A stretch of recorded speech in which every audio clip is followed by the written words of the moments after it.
So can you tell me the difference? Can you explain the modern TV landscape to us? SVOD, AVOD, TVOD. There's a lot of acronyms in this industry.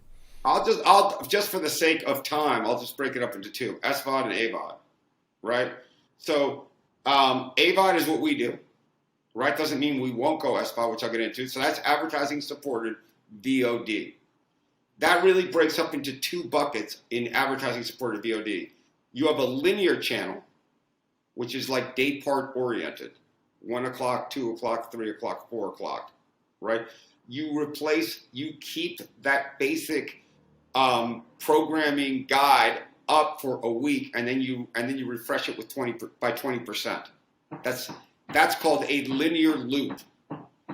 Then you have your VOD, which is more like traditional VOD, video on demand, where you can. So the way that we look at it is you sample on linear and you binge on the VOD. Like you see, like in my case, you see something. We have a show called Human Prey, right, which is animal attack stuff. It's wild.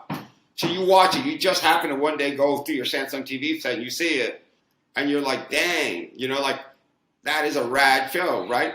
Let me go to VOD. I'm going to watch all 10 Human Prey series. And, so you sample on linear, you binge on VOD. So that's kind of the way AVOD has materialized today.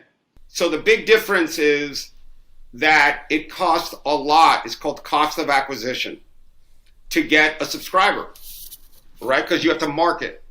Where it's a lot easier to get a viewer if you're confident if you've got a great brand name, if you got good content, your airtime looks professional, you've got great promos, that becomes a lot easier. So it's a lot easier to get into AVOD than it is SVOD.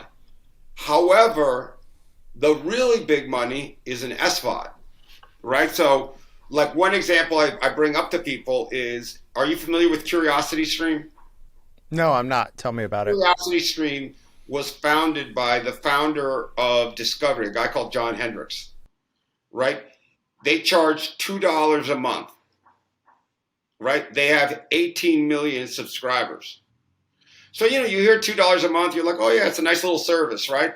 Until you do the math, and then you're like, $2 times 18 of me is making $36 million a month, right? He's making $500 million cash a year, right? Now, for those 18 million subs to create $500 million in advertising revenue, it's virtually impossible, right? So the question is, can you get to the 18 million at $2? Or it might be $12 for Netflix. Right, and there's a variety of different cost of acquisition models. And so then you say they seem like they're totally separate, but what I think is occurring is that today, this whole thing about free television like DangerTV, right? In second quarter, we had 12 streamers, 12 that cable channels and streamers that advertise on DangerTV. Now, why did they advertise on DangerTV? They advertised on DangerTV because they knew we were free, like a free channel to a viewer. So what?